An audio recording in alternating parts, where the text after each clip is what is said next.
The Chagos Archipelago lies in the middle of the Indian Ocean, a long way from anywhere.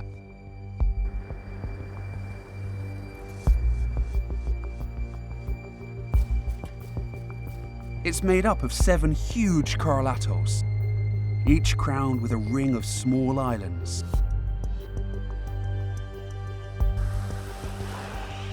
These islands are a precious resource in the vastness of the Indian Ocean.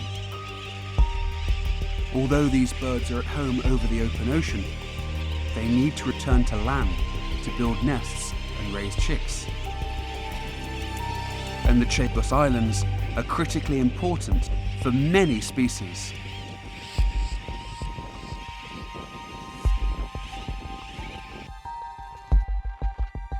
But despite the remoteness of these islands, the bird life has been impacted in the past.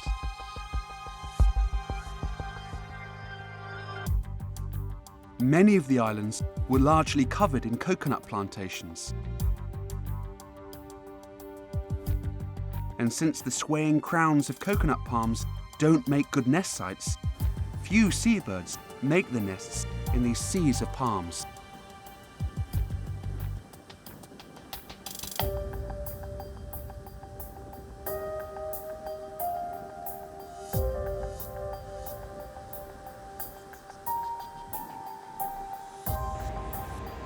Rats have also reached these islands as stowaways on board ships.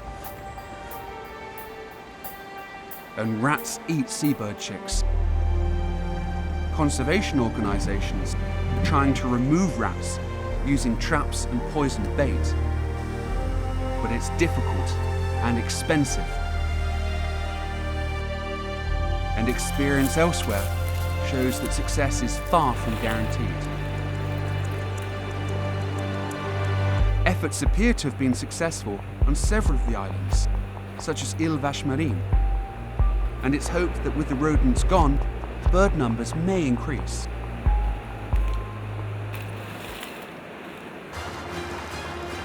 The Chagos Archipelago is so remote and so vast that some islands have been little impacted by humanity.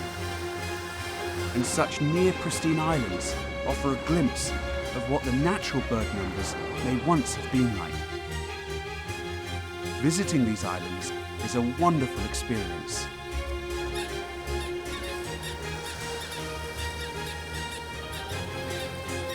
And the differences with rat-infested islands couldn't be more dramatic.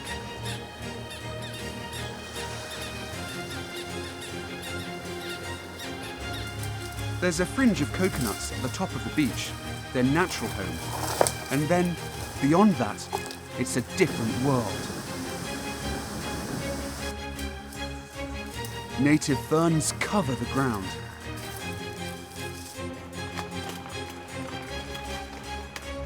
And native tropical hardwood trees have grown up to create a unique forest. Much more stable than palm trees, these hardwoods provide perfect nesting platforms for seabirds.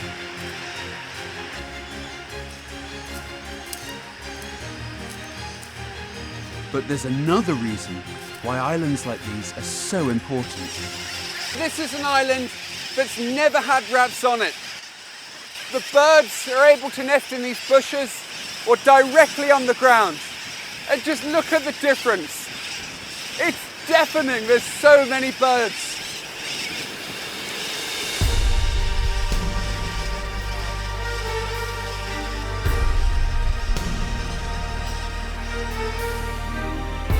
Red-footed boobies nest in the trees and the bushes.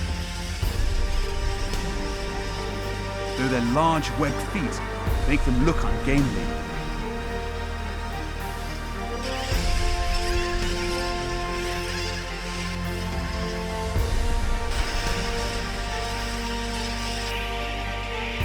There's certainly more at home over the open ocean, travelling up to hundreds of miles from the islands to find food for their growing chicks.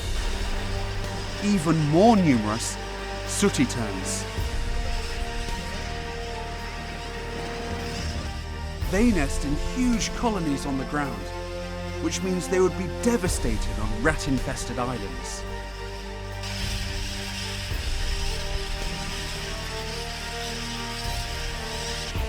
Some populations of these tropical seabirds are falling, making these near-pristine islands vitally important for the future.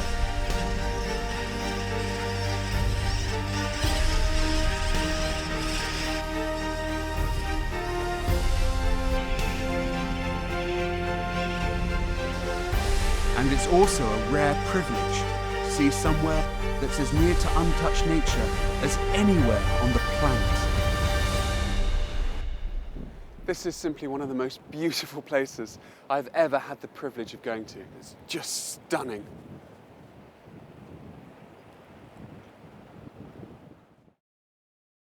The Britain's Treasure Islands book explores the unique wildlife, cultures and history of all of the UK overseas territories. Visit britain''streasureislands.com for details. In sincere thanks to Lord Ashcroft for funding the donation of one copy of the Britain's Treasure Islands book to every secondary school across the UK and her overseas territories.